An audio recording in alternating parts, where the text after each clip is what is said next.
Hello, welcome everyone. The last time I was on AgileByExample, it was 2016, so it was a different venue, it was a different place, and it was a different topic.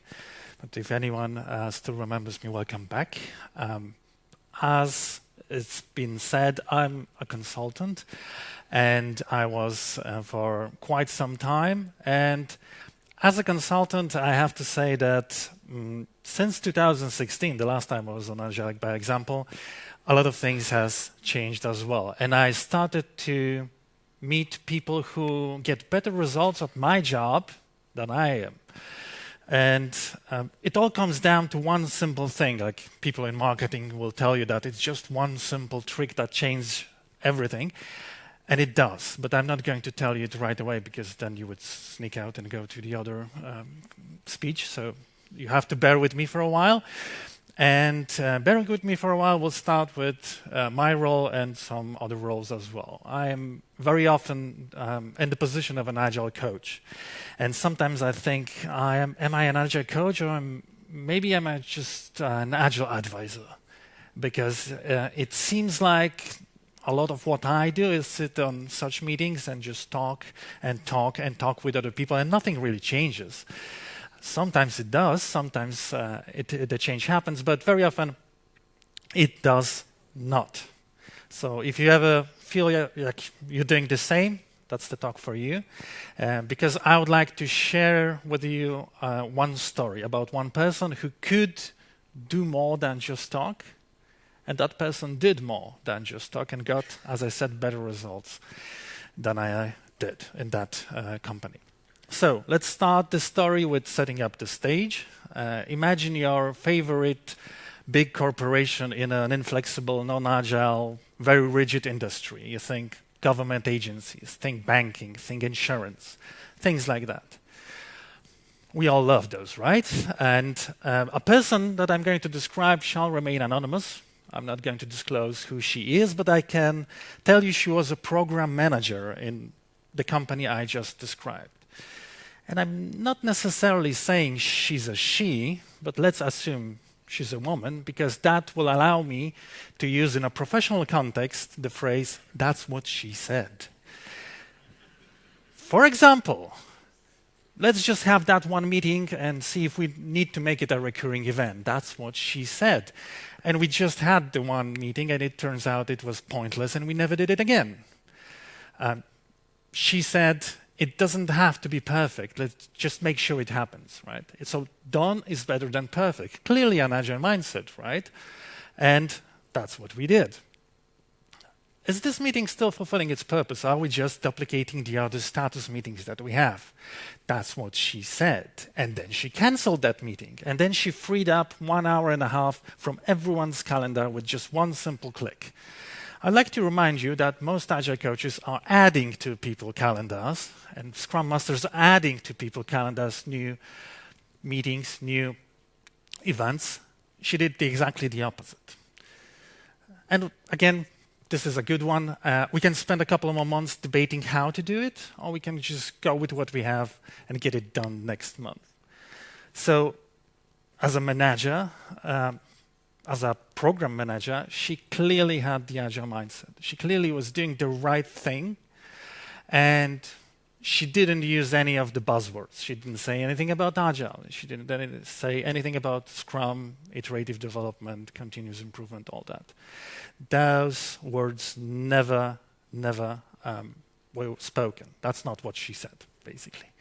So who was she, and how could she do what I couldn't?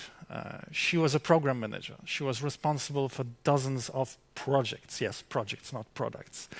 And for bad or for worse, she was responsible for them. So also she had the authority to do some things. She was empowered to change stuff. Because at the end of the day, whatever happened, good or bad, it was on her. It was her program. She was above project managers, but below the steering committee. So very difficult position to be in. And she had somehow make the program works better. And she believed, because we clearly see from what she said, that she had Agile mindset. So she clearly believed that Agile is the way to go. But she didn't talk about Agile. She just made it happen. How?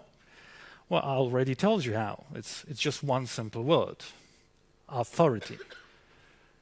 Well, maybe not that kind of authority, but authority in general. Like, if we can influence what we are responsible for, as it should be, it always should be. Like, if I have authority, I can have responsibility. I don't necessarily welcome responsibility without authority to change anything, because that's just pointless. That means I'm doing someone else's job. But she had the authority, and she could basically tell people how to do stuff. But not always. Sometimes, she said things like this: you figure it out and let me know how you done it. So that's a clearly empowering statement, right? That I don't care about how you're going to solve it, just solve it, but do tell me how you did it. That's good, right? But sometimes what she said was, oh, we're going to do it this way, and there is not even a space for asking any questions.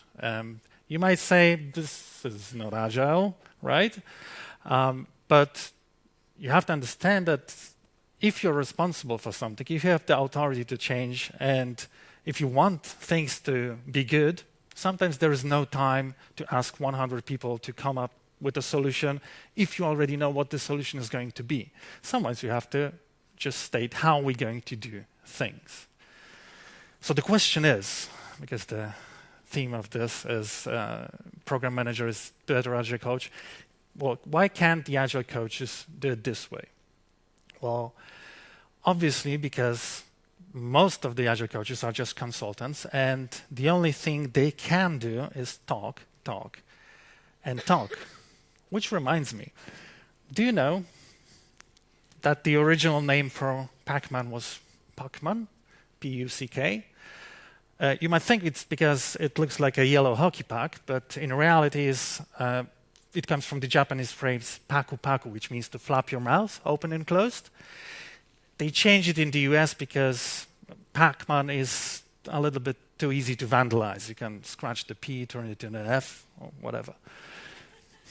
And if you know that movie quote, because it was a quote from a movie, I would like to have coffee with you during the next break. Let's go back to the Agile coaches who just talk, and talk. That's what the industry really is about. And I'm not bashing the profession. I'm an Agile coach myself. But that's how we are mostly being employed, as advisors, as people who talk and sit on the meetings, but someone else is making a decision, all the decisions. So if we could, with our Agile mindset, somehow get into the position of becoming program managers, project managers, directors, C-level people, we could do way more for the agility, for the betterment of processes, teams, and everything else, than as Agile coaches, for example. It's not easy. It's not easy to become a manager. You have to educate yourself a little bit, probably. You have to take responsibility for your results. You have to know how to manage risks. You have to know how to manage people. You have to think about, oh, are my ideas for improvements profitable? Are they viable? What will happen if we actually implement them? But as I clearly see with the program manager I'm talking to you about, that's the way to go, I think. So, dear Agile coaches, me included, think about the positions of authority. Think about how you can actually make changes instead of just talking about the changes. Okay, this is the reminder to fake looking at my watch, which isn't a Rolex, sadly, and realize, oh, I still have 5 minutes. So let's maybe talk about Scrum Masters, shall we? And think about, are Scrum Masters in the same positions as Agile coaches? Are they people who just talk, and don't get any results? And I was thinking about that very hard when I was preparing for that speech, and I think the Scrum Masters of old, the old Scrum Masters, had the authority. Because the old Scrum Master, people who were working in the teams, they had their hands dirty, they were doing the job, and at some point they just decided, this can be done better. Let's try doing things better.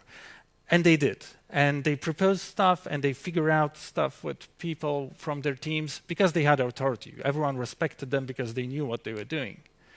Now fast forward to the so-called professional Scrum Masters working in white gloves, very often hired as consultants, as an external people. They never work through the team. So they don't really have the authority to propose stuff. And I have to say, sometimes they don't even have the knowledge. Because if someone never worked in a development team, in a Scrum team, they don't really know how to do most of it, even if they learned about it. Imagine if I was trying to advise you about hair products. Would you like to use the shampoo I recommend? Or I can tell you which one not to use, by the way. That's the extent of my knowledge. So, going back to our Scrum Masters, I think the new Scrum Masters, if there ever happen to be, are going to be, again, people who are in the position of authority. Just like the old Scrum Masters got the authority from and respect just from being a part of the team, the new ones are probably going to have the authority from the hierarchy we implement in organizations. So, I already seen some Scrum Masters being team leaders, being line managers, having Agile mindset, just as the program manager that I'm talking to you about did, and implementing various concepts without really talking about them. So less talking, more doing, and more making decisions. Because, and I like to end this speech on a positive, optimistic note, although I think I chose the wrong picture, I don't think the Agile is dead. Like, a lot of the concepts from Agile Manifesto, from 12 principles of Agile software development and all that, a lot of that is already implemented and basically standard in most places. So we don't have to do that. We don't have to implement that. We don't have to teach people about that. Some concepts are still foreign, obviously, but the way I see it, we are not being recruited, we are not being paid for implementing Scrum or implementing less or Next or Safe or any other framework. We are, again, as I was introduced, we are again being paid to be consultants. And that brings me to the last quote I want to share with you. I need to justify paying for Agile coaches and Scrum Masters. That's what she said. And she was right. Like, you have to justify expenses, especially when you're paying for consultants. And I think it's going to be way easier to justify hiring managers with Agile mindset than just hiring Agile coaches and Scrum Masters who, as I say, mostly talk and are not really able to change things. So looking forward, I would have to say I'm pretty optimistic. The work is there, but it requires some of us, most of us, all of us, we'll see, to change careers from being experts in agility to being probably experts in management. And that's all. Thank you very much.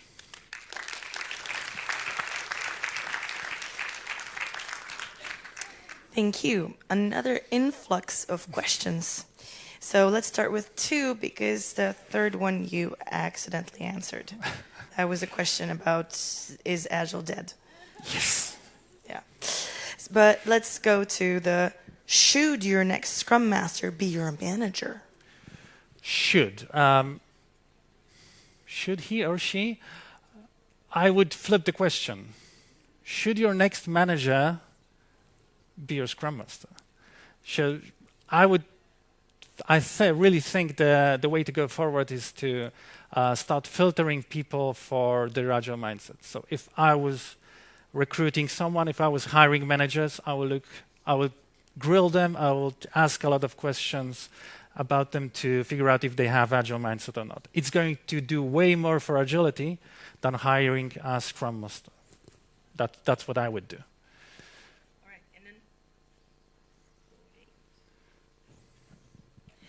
And another one, do you think that Agile coaches are for working with other roles in leadership to help them to be in the mindset she was? It would be great if we could change how people think. And over the years, I could see very little instances where that's true. People have their set of beliefs.